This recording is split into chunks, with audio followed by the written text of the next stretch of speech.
In this video, I'm going to tell you a little bit about a couple of things that you can do in your resume to make it go from good to great. Most people's resumes, so I've seen hundreds, maybe thousands of resumes in my time as a career coach.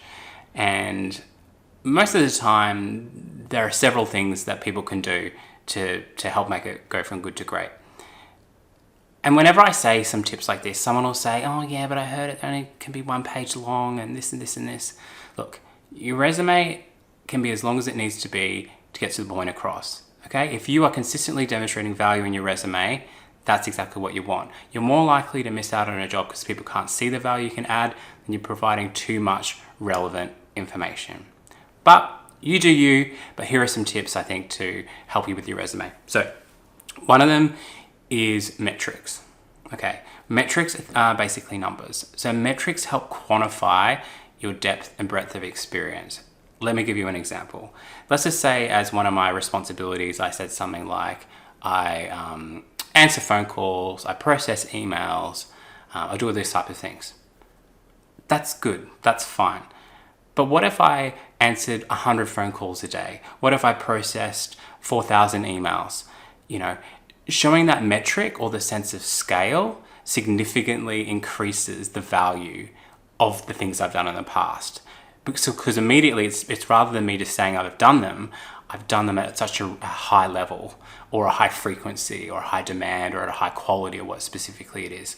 So always look for opportunities in your resume to add metrics.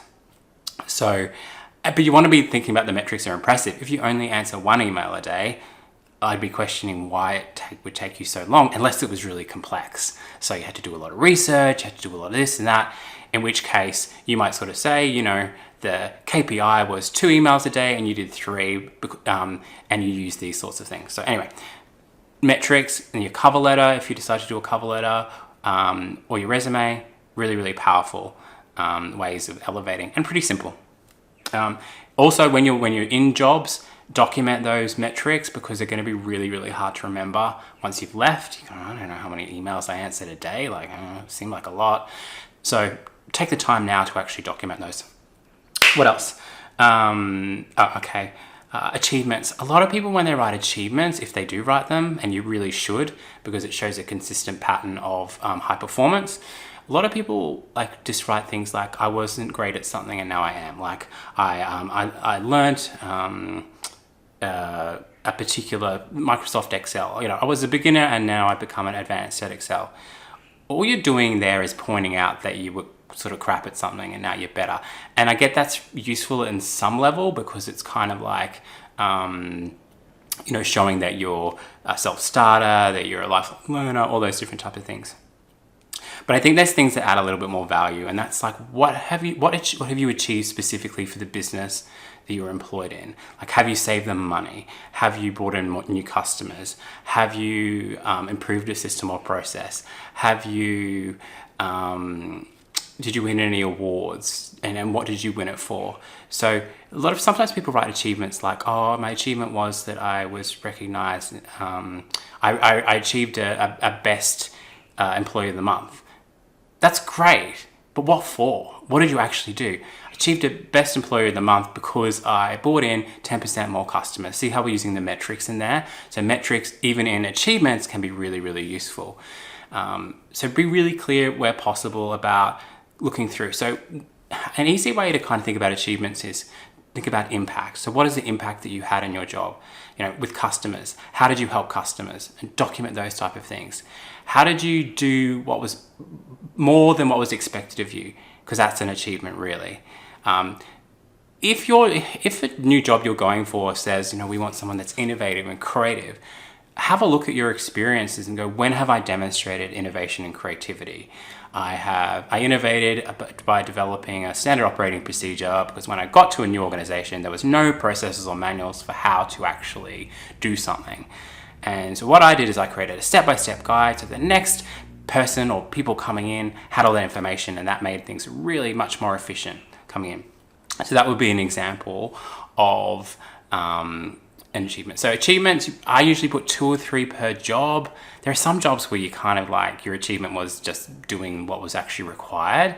That's okay, but you want achievements to kind of be something that someone looks at and goes, oh, that's cool.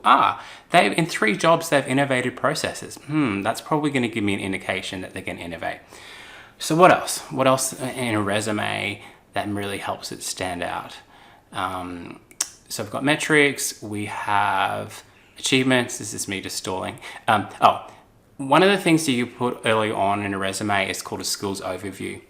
And this is where you can tailor it specifically for the role you're applying for, okay? So let's just say I've had 10 different roles and I'm applying for a role. It might not be the last job that I've done, which may demonstrate the most value for this position. So let's just say I'm an accountant and I want to apply for a HR role. And my last job was in an accountancy, but 2 jobs ago I worked in HR. Or every job that I've been in accountancy, I have helped people, trained, recruited.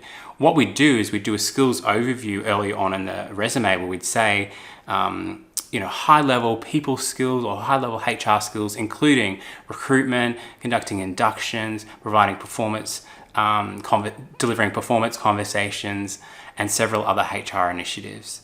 Okay, so that immediately someone looking at the resume goes, oh, okay, they've got really relevant experience, because that probably links to the job advertisement.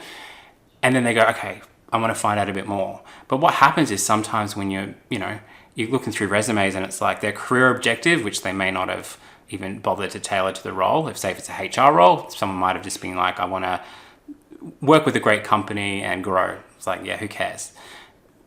You probably want to have a career objective like, I want to continue to use my high-level people and management skills to add value to a HR position and use my numbers to help build strong,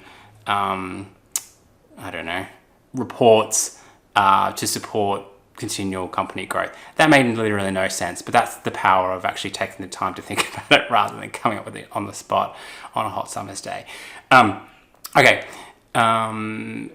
So skills overviews can be really important. I'll put a link in the description to a file, and I'll have an example of one that I use in my job. Feel free to steal it. I'm not going to know. But just use that. So there are 3 things that you can do to take your resume from good to great. Most of the time, your resume is probably already really good.